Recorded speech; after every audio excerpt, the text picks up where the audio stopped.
Good morning. Good morning, good morning, good morning. We are a little late with the kitchen commentary today. Or I guess I should say this week. I had a lot that I wanted to talk about that I was like, oh gosh, like how are we going to cover all of that? And, on top of that, just kind of had a lot going on.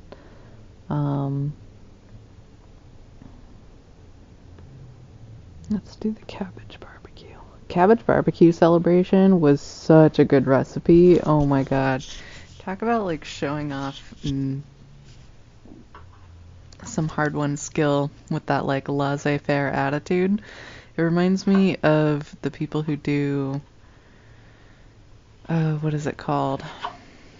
Like where they go out with minimalist tools and they cook on the riverside or something, like, and their tools are made out of like wood and shit. It's so cool. I love those guys. I always see them on Facebook and I'm like, I would be you if I like, had the capacity for that much. It's a lot of studio work for something like that, they do a lot of work to make that happen.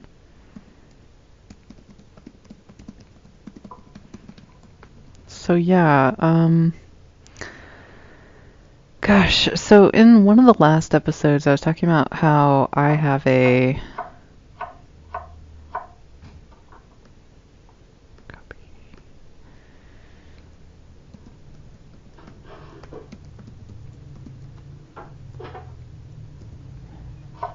like my thing has always been proportions rather than calories. Like I have a hard time visualizing calories, which is why I need calories, unlike some of my friends who like can't stand calories, don't like how it affects their mental, all these things.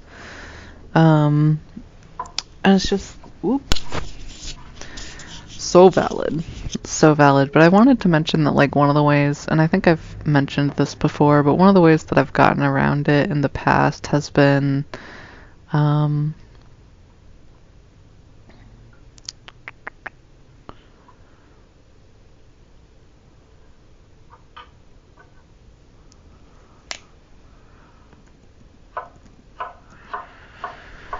or one of the ways, yeah, I definitely have mentioned this, but one of the ways that I trained myself, like out of it was a lot of like vegetables. And this was also how I trained myself to enjoy vegetables. Like I previously did not like broccoli as much as I do now.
I don't know why I started this conversation right now. We're gonna have to come back to it. My bad.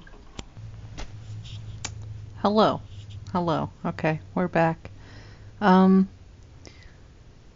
so still radio.art.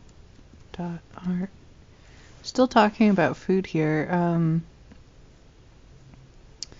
Curious topic is like, what about fasting? I haven't really covered that in the first two tracks. We just sort of talked about like my own experiences a little bit, and then also how important it is that like you are centering your experiences, thinking about your relationship with food, thinking about your, experiences with food and your body. This is just so highly personal, that for me to like come in and try to tell you what to do with or about your body. It's just not the way to have these conversations at all. But the framework, like in the social norms surrounding food and health and wellness and like bodily interrelating at this level, they make it kind of hard to have that be the assumption, that this is a opt-in for you to contemplate and to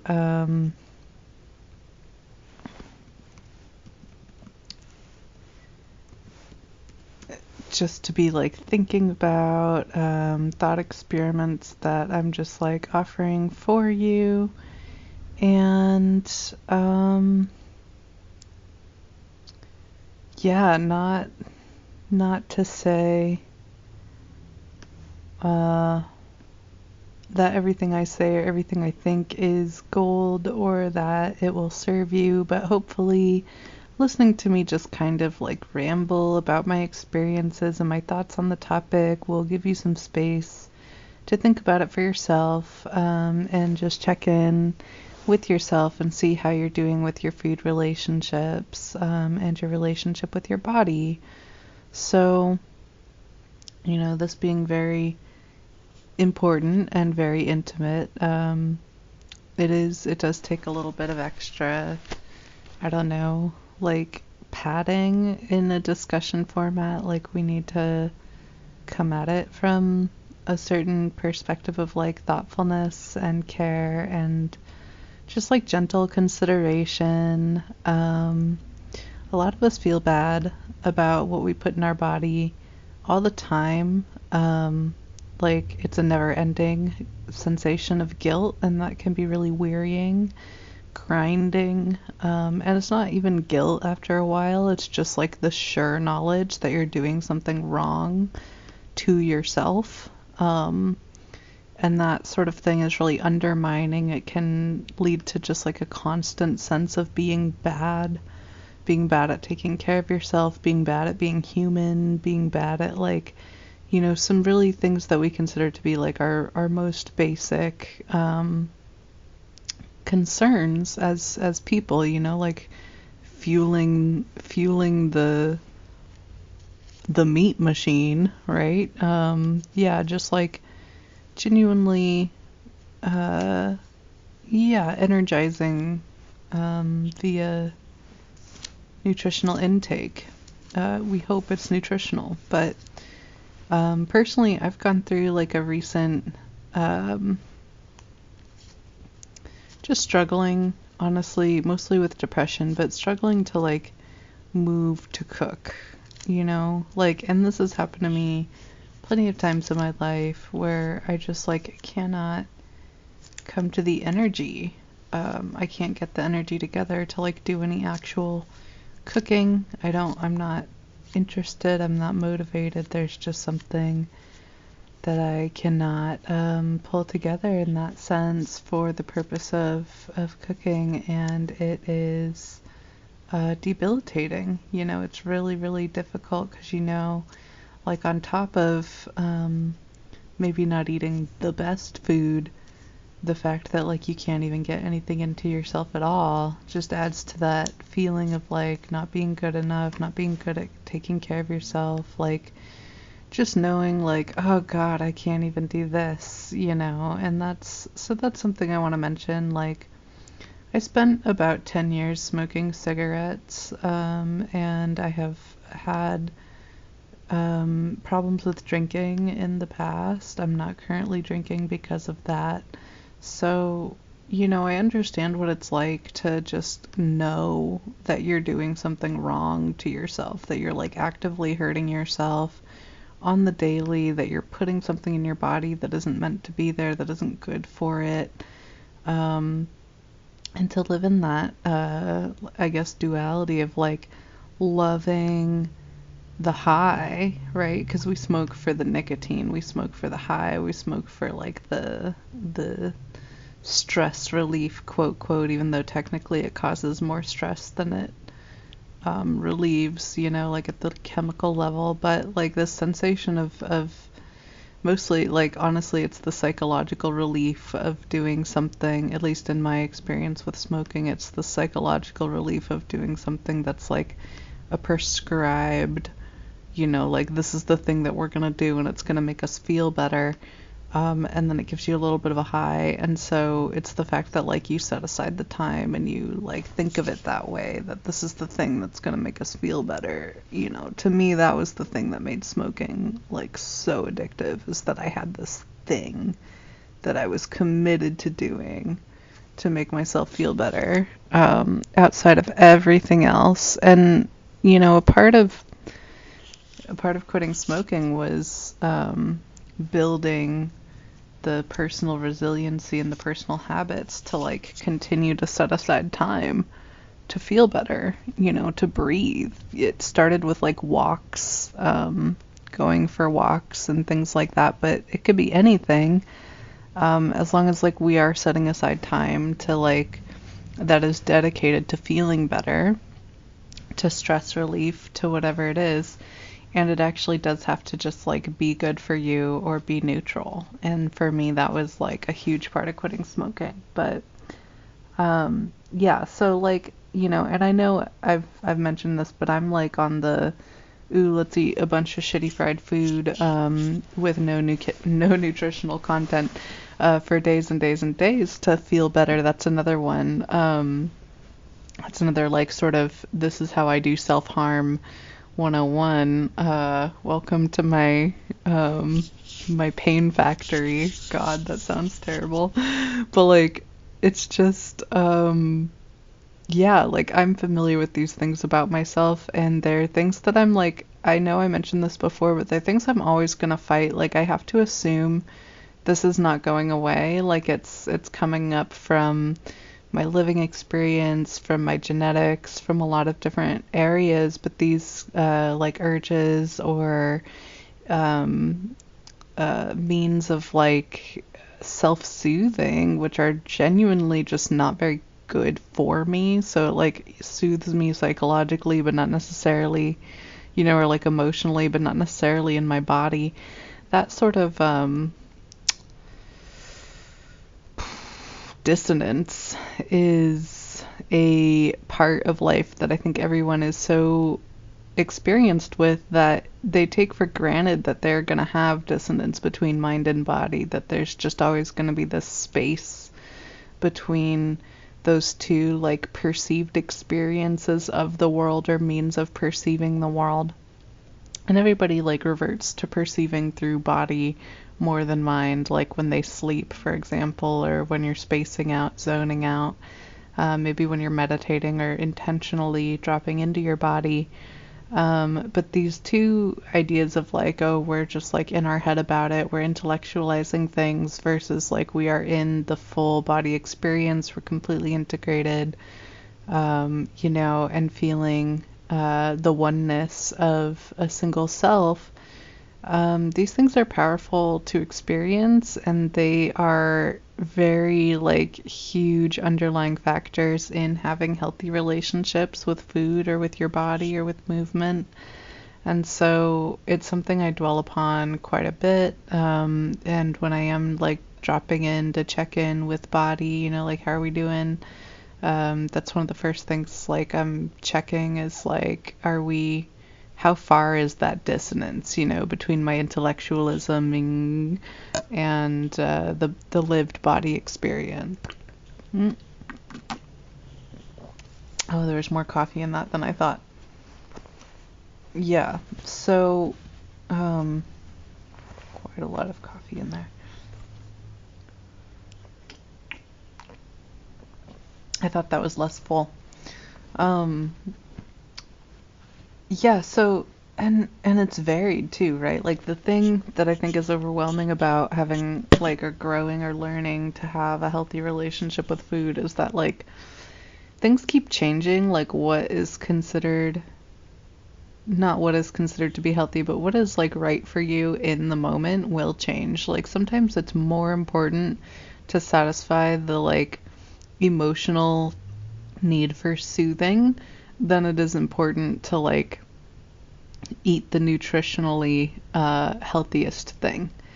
And determining that particular decision, like when you're going to eat, dealing with that kind of decision making, like, is it better for me to, you know, like, what's the thing I need here the most? Do I need the emotional soothing, or do I need the actually nutritious thing? And again, this is just for me. I know other people have disordered relationships with eating and food in ways that I don't. Mine are all about like eating your feelings, like doing and eating things that are not like that don't really serve me, or that like only feed the mouth, right? Like it's only for my taste buds sort of thing. Or like this is purely for my emotional satisfaction, like it's satisfying my nostalgia, and then it's also like for my taste buds. That particular style of like kind of disordered or messed up or like wonky food relationship is not shared by plenty of people who kind of have the more like aestheticism take on things, like, oh, I can't possibly put that in my body, you know, like I have a harder time relating to the other end of the spectrum of disordered eating, but I also want to be inclusive and make sure that they know that they're not being left out.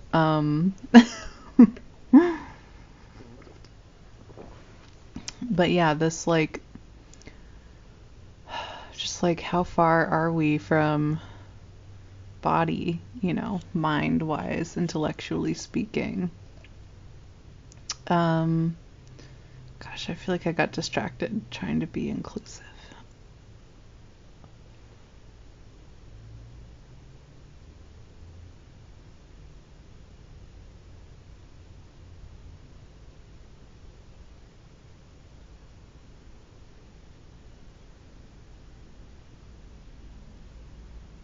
I guess like where I was going with that was that recently I've been going through I don't know what to call it. I guess I think of it kind of like a latch, or a clasp on a necklace or a bracelet. Yeah, it's a very specific type of clasp. I have no idea what it's called. I can picture it, but I can't say it. But I think of it in this way, because, you know, I'm a visual person. I do a lot of visualizing. I've been experiencing like in the whole full circle of my like food relationship becoming healthier. You know, I grew up on a lot of frozen food, a lot of fast food, eating stuff that just wasn't very nutritionally dense, but that packed like a pretty high calorie wallop. Very classic American diet mixed with, you know, some single mom, not enough time to cook all the time sort of combo.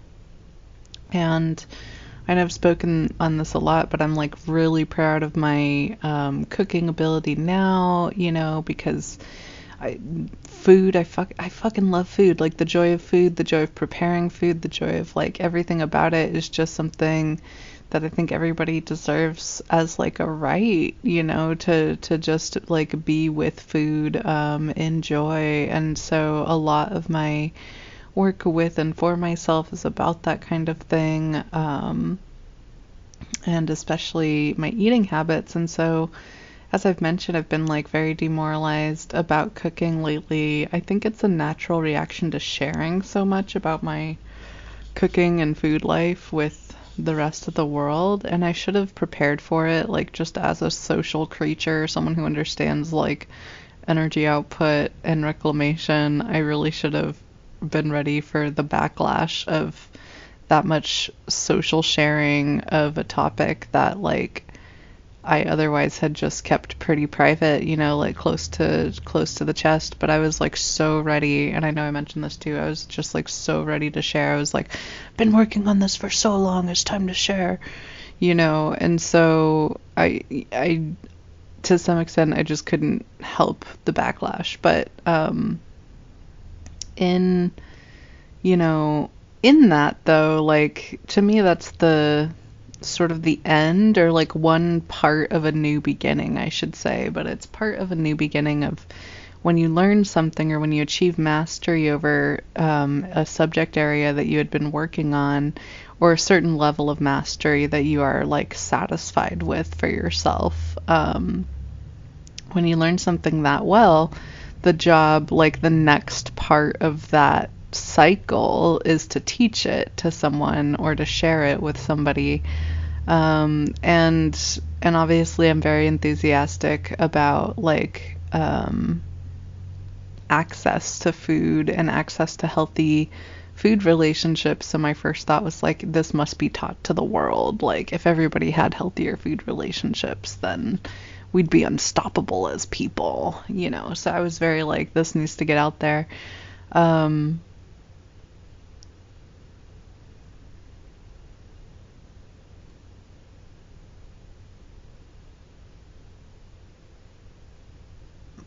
And yeah, next time I think I would just be like more thoughtful about the potential backlash or impact of making something that had previously not been social into such a social thing so quickly.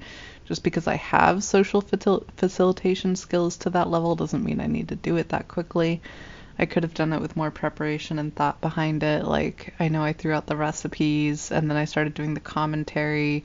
It's like I couldn't decide which one was which. Like, are we talking about it or are we cooking together? Who knows? Like, honestly, I think both, but that's kind of a lot, you know? Like, I didn't get this Kitchen Magic playlist or this Kitchen Magic episode out in time. I should have done it by Monday if I was following my schedule. It's now Wednesday. I'll just post it, you know, ASAP. But these things are like real and complex, and I have not been treating them that way. I've just been like overly excited and in my intellectualism, like, oh, it must be shared. We must be, you know, bringing this to the collective, and like as well as I can, you know, like, and again, using my lens, my bias, being like, this is what I have experienced, and I think you can probably listen to me compare it, you know, to your own experiences and get something useful out of it. I really think you can, so I'm hoping to be able to support that, but like, I also can't, you know,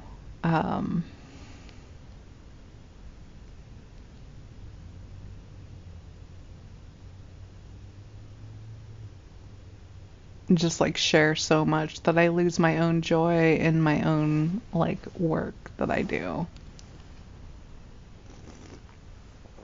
in the kitchen or anywhere else. So, yeah, I've been going through this like slump of energy, just not interested in cooking for myself. And what has been sort of exciting about this is that I, for the first time in more than a decade, I have not felt the overwhelming, intense pressure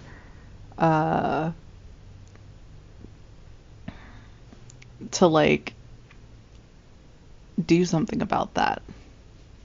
And this is the first time, you know, like prior to this, anytime I encountered like a slump,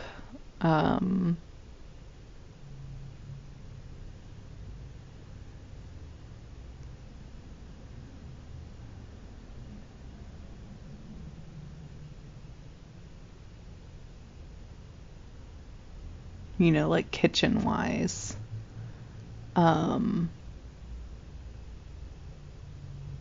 had that urge, like that sensation of like, well, we're not done learning, or we're not done, like we're not at a satisfactory place for this topic, so I don't feel safe pausing. Pretty much like I don't feel safe to pause on this. And so, you know, throughout illness, throughout depression, throughout all sorts of things that I've encountered during this food journey, I have been really intense about keeping certain habits or about like following certain behaviors, even when I don't feel like it.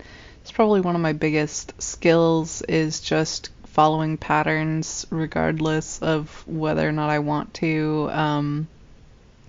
It's something I taught myself when I realized like the best way to be healthier, train good behaviors is to be able to just like choose a routine and stick to it and like just trust you as the person who made the routine initially. Just trust yourself to like that this is going to help and that this is important and useful. And obviously building good trust relationship with yourself is important, but this was the first time where I was just like, no, like it's okay. I feel all right, taking a break here, taking a pause. And it's the first time I felt that way in decades, and I mean I've never felt that way, right? Like I've never felt that way. 'Cause I've always had disordered eating. I've always struggled with food. And suddenly I'm like, I feel content. I feel like I can pause and that like I won't lose all of my progress. And that I can almost like bask, you know? Um, and just, yeah, like rest on my laurels, as it were. Uh,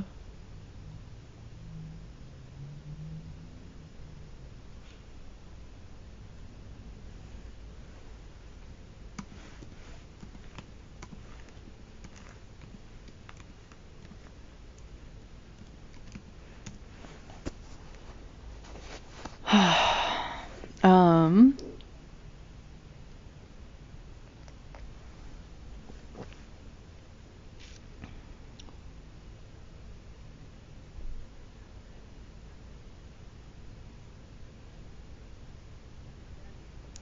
so like it was kind of funny to just like cozy radio dot art to just realize like for the first time in my life I feel content with my food relationships such that I'm not like experiencing anxiety over their relative health.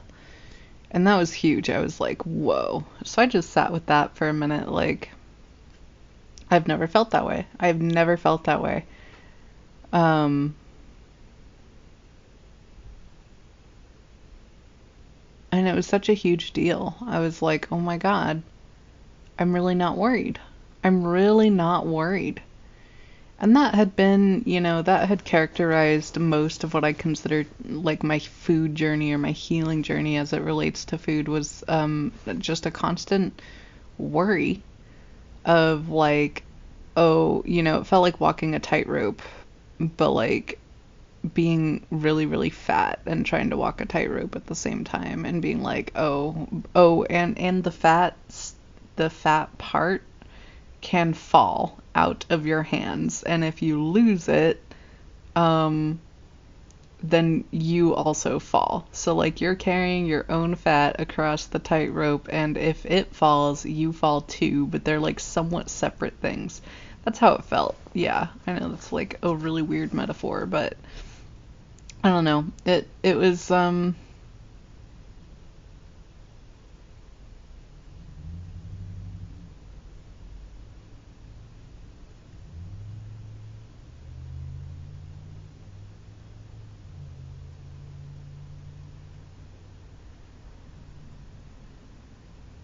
was just so familiar to have that worry, and it would crop up all the time, because like I mentioned, there's a million different things that you are attempting to gauge in order to have a truly healthy relationship with food. You're like, is now the time to eat emotionally and that's acceptable, or is now the time to eat nutritionally and that's acceptable? And those are generally the two.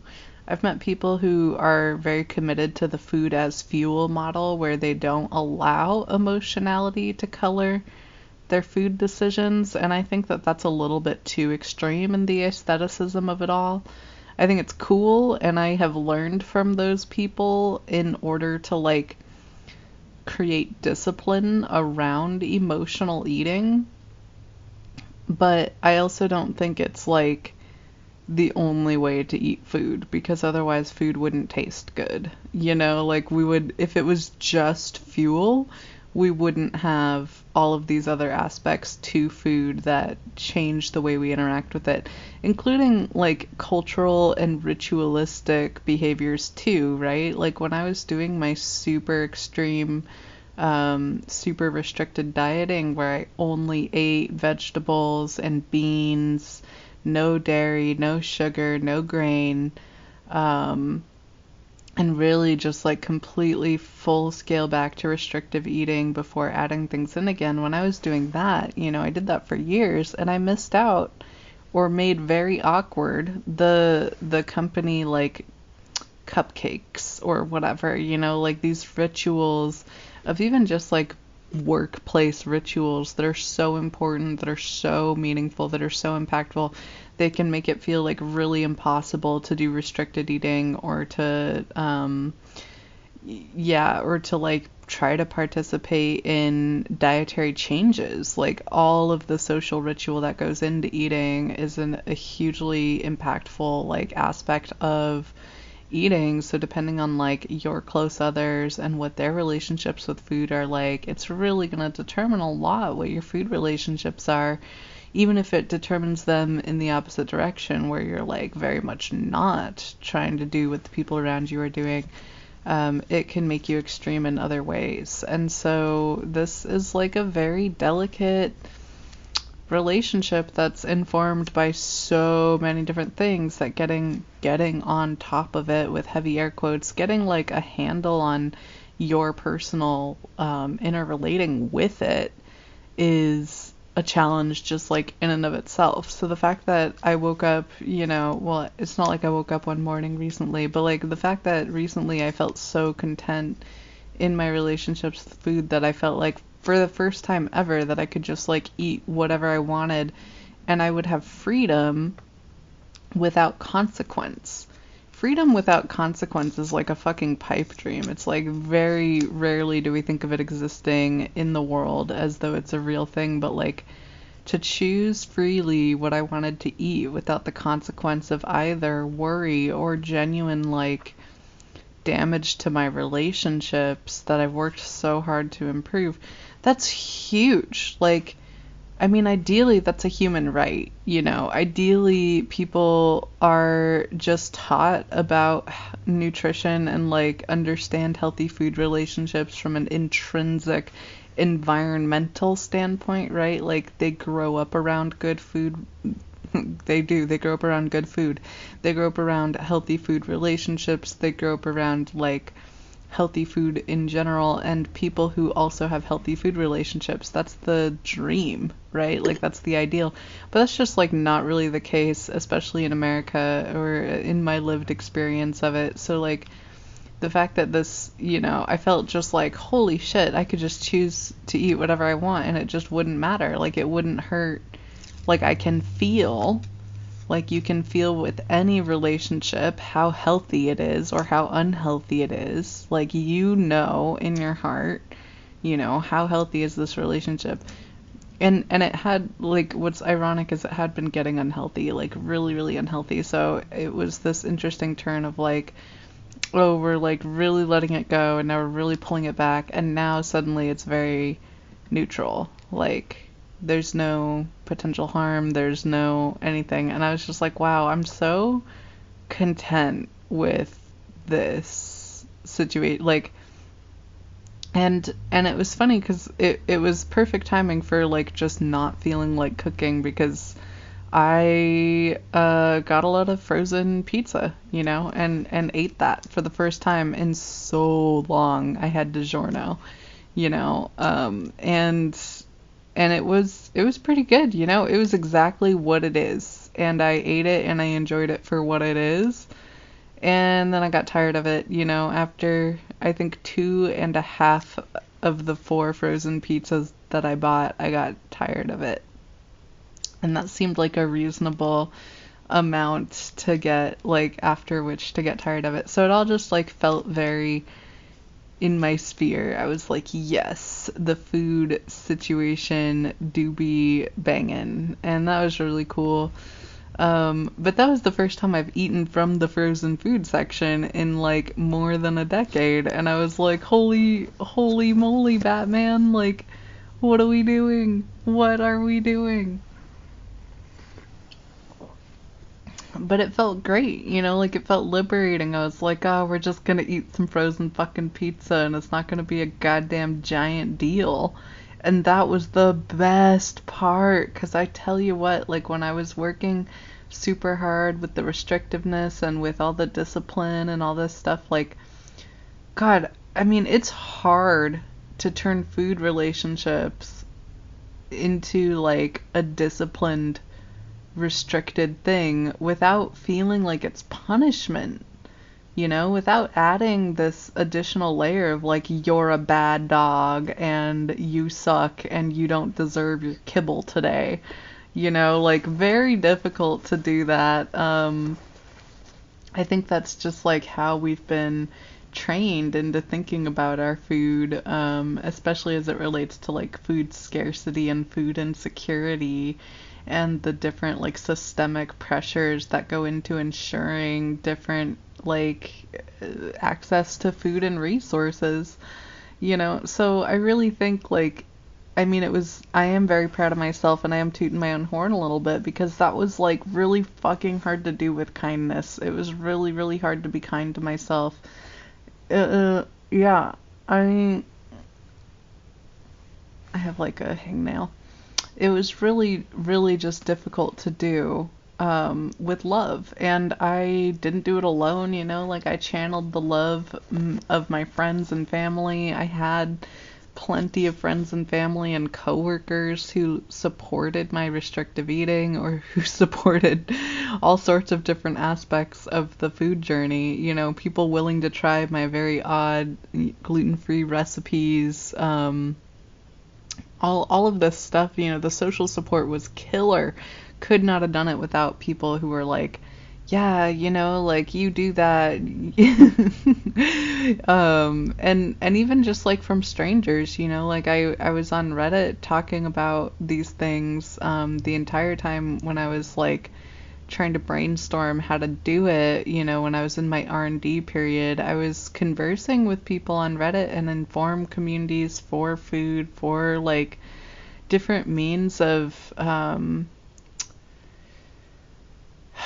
just like perceiving and conceptualizing food relationships. Like one of the things that I wanted to have some type of relationship with was fasting, because after reading about it, in just like at the I want to say microbial, but the amount of times I've said microbial lately have been too much and it's giving me the heebie-jeebies. But at the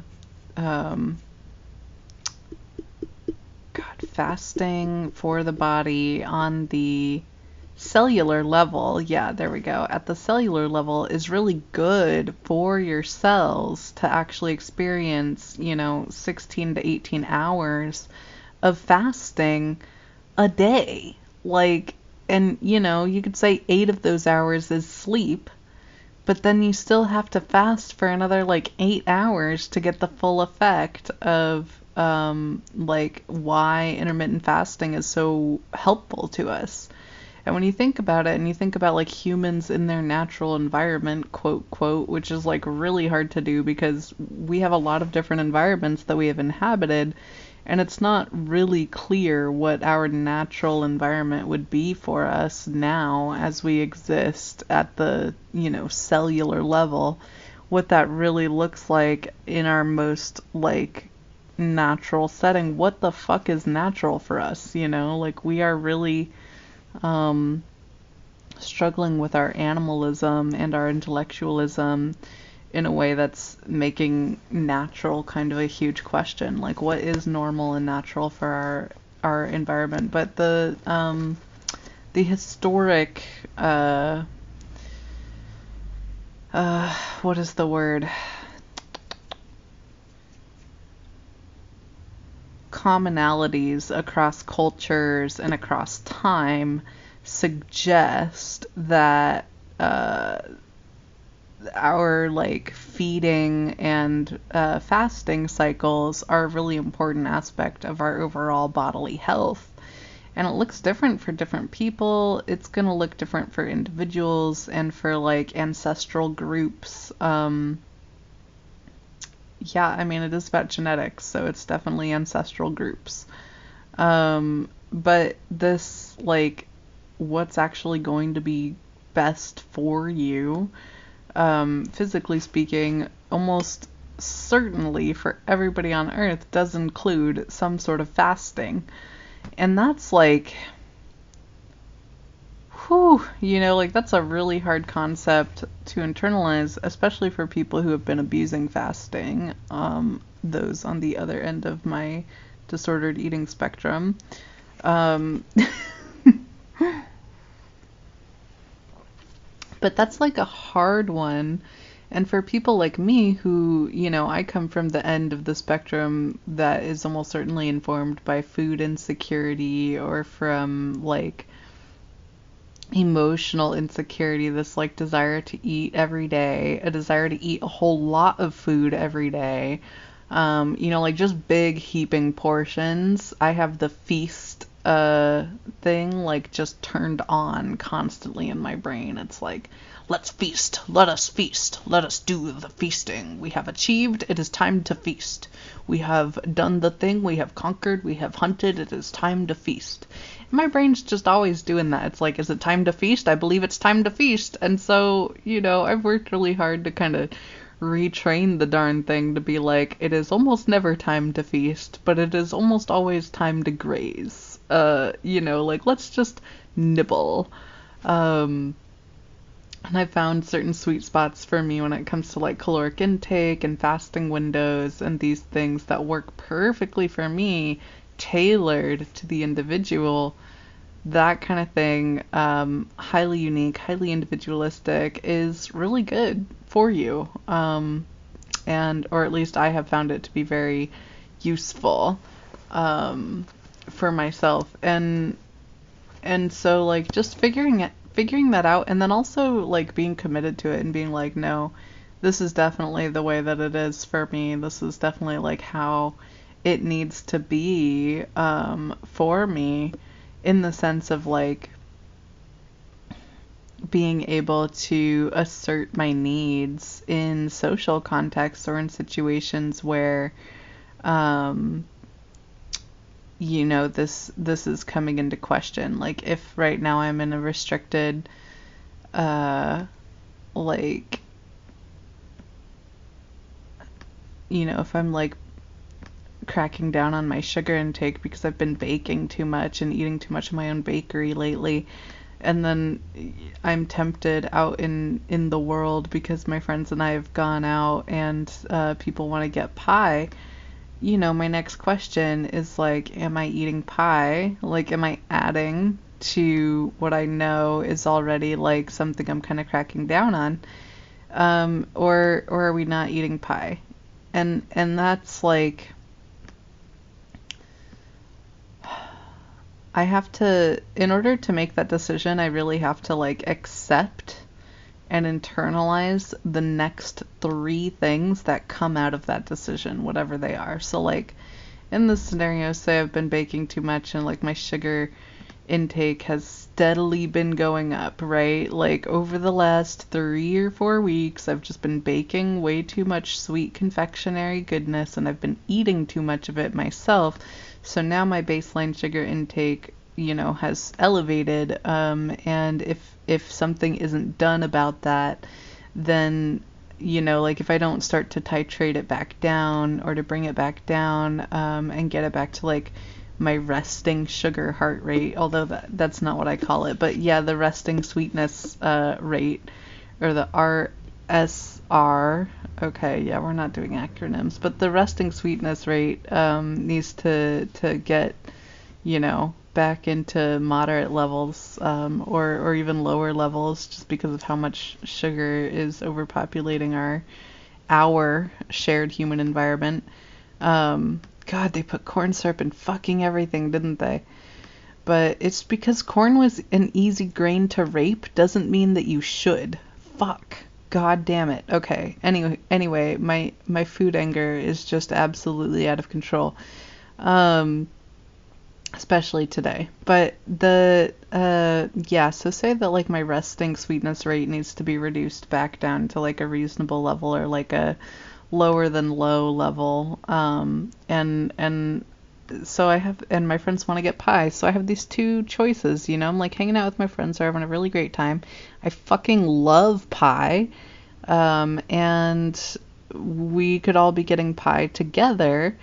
I really want to just like say yes and get pie together, and I totally can. It just means committing to a longer restriction in my home life, right?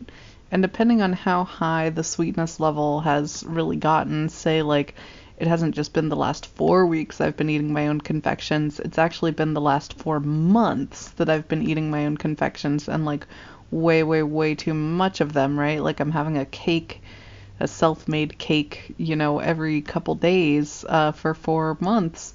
That's a significant amount of sugar, and I think at that point, at 4 months, I probably should just say no to the pie, and quit baking at home until I can kind of wrangle that relationship back down into what I consider to be like a healthier resting sweetness rate. But if it's only been 4 weeks, I could very easily, and I would make the argument to myself, like, hey, I think we should eat this pie, and I think we should get it, and I think we should just continue to hold off on the baking of things at home more. And I would probably make that argument, and I'd probably agree with myself. I'd be like, you're right, confection-wise, other people make better sweetness objects than I do. I just like doing it for fun. So, maybe we're going to do a trade and say, okay, confection wise, we're only doing those things out or socially, and we're no longer baking at home for this foreseeable future, and until we can add the, baking at home back in, or until there's a really great opportunity to bake at home and then share it with others. There's this trade-off going on, and it is interrelated with other folk and the people around me, and the way that I'm, participating at home in my own food relationships. And that particular discussion takes so much time to create space for, right? Like, I'm using sweetness, I'm using sugar as an example, but there's also like fats, or different types of nutrition that is slightly more difficult to use in allegory because they have different impacts. But sugar is a good one for anybody because of the way it affects our insulin production, our energy expenditure, our hormonal experiences, and also just how like universal this experience is of like wanting the sweet and knowing that you probably should not have the sweet, right? And so this like timeline of the way that things get out of control for an individual or for a person within their food relationships is a really important aspect of getting into it and addressing it. One of the things that I had the biggest problem with initially when I started trying to change my food relationships was realizing like just how impactful something was for as long as it was. Like every time I fell off the wagon when it came to exercise, because remember I started everything with exercise. I didn't bother trying to change or adjust my food relationships until much later. Exercise was something I felt more capable of controlling just because it had less weight, it had less shit embedded in it. So every time I fell off the wagon with exercise, I'd just stop going for a week and think like, oh, it's just a week, I'll get back into it, I'll do it again. later. And oh my God, no, I fucking won't. Once you're done with it for a week, you're like, haha, I'm free for life. At least I was, I had a really hard time not seeing exercise as like a prison. Um, and that was a really difficult one for me to kind of reconceptualize. But this idea of like restricted eating or like telling yourself no for something you know will actually make you feel better is really, really difficult. And then being able to have an accurate idea of the timeline for how it's going to affect you and in what direction it'll affect you is huge. And it sucks because like all the good choices affect you in the same lengthy sort of way, but the goodness of those impacts appears to be diffused or like isn't always so evident because of how universally uplifting, like raising the bar, those good decisions really are, to the point where like you're not going to remember how bad it felt when it was really bad until you go back to it being really bad. And if you actually do like undo all of your progress and go back to like when it was really bad, it fucking sucks.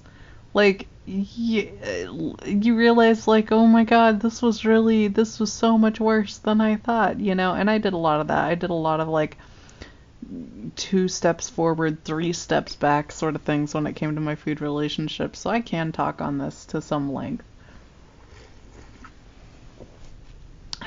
But yeah, so God, I feel like I traveled all over the board here.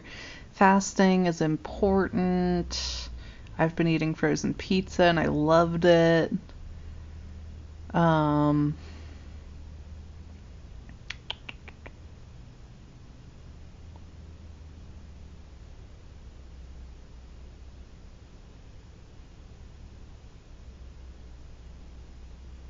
I think like my favorite thing about the frozen pizza is that I learned how to make pizza, like to cook it with my hands. And so to like just having the luxury of deciding between the two, like one is from a culinary and nutritional and like flavor town experience, making the pizza by hand is obviously the better choice.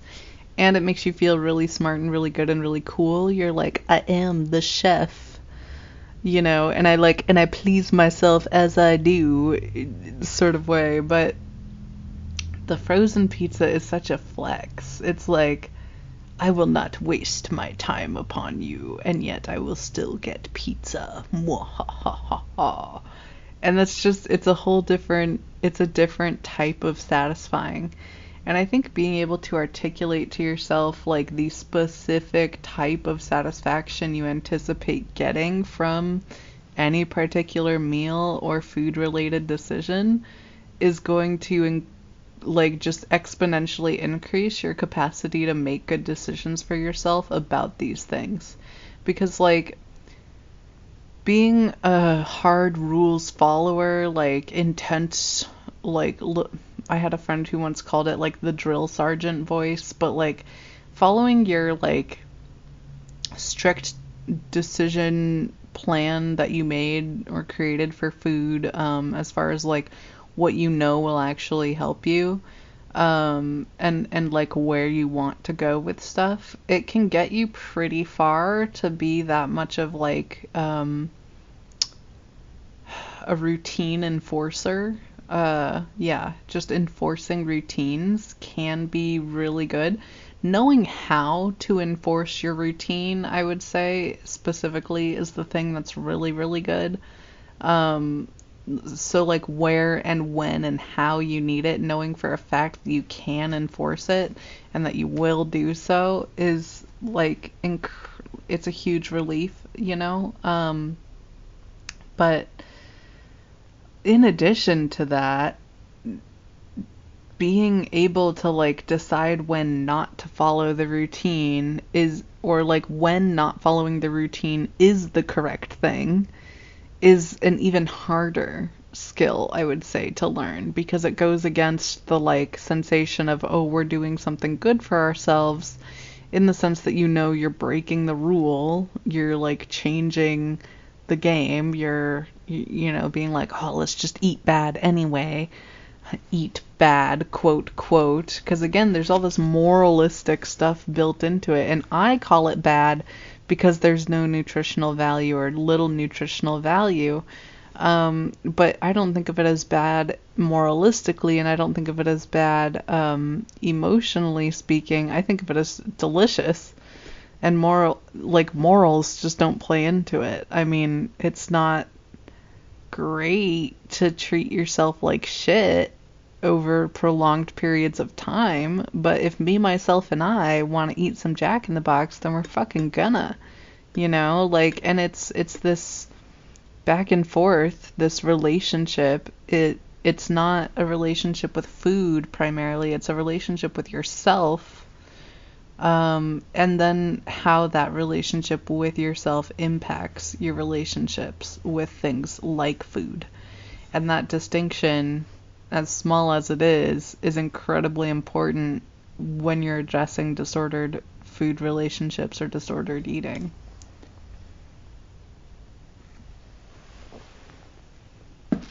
Oh, gosh.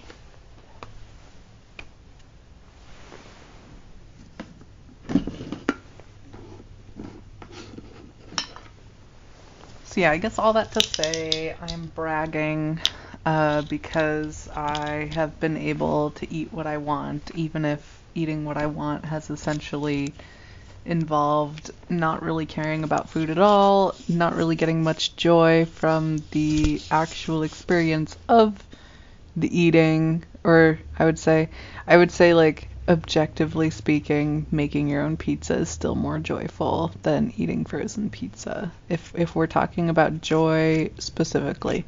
But at the same time, the amount of joy that I felt in cooking without cooking, and the ease of just throwing something in the oven and having it make itself, thank you, Papa John's, for existing. Like, all of this just joy of contentment.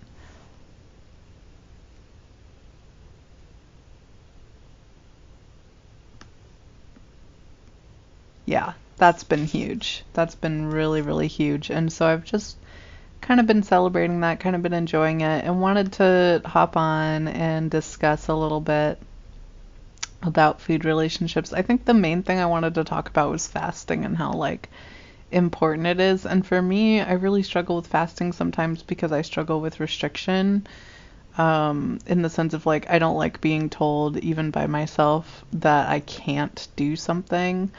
And so that one has always been really hard for me. I had to reframe fasting as, like, not wanting to eat, until I was, like, really, not even, like, really hungry, but until, I felt like it was time. And that honestly took a long time, paying attention to the ways in which my body, like, feels and behaves under conditions of fasting or not fasting, because I, like, read all the work supporting fasting or intermittent fasting as being genuinely really healthy and restorative for the body.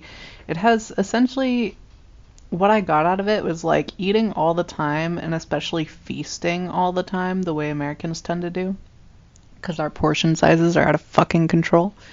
But feasting all the time is just, like,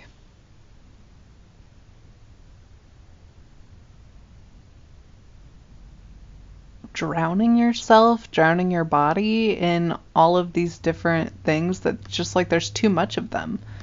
Like, you don't need that much potassium. You don't need that much anything. And okay, nobody's eating excessive amounts of potassium. They could actually use more bananas and Cheerios.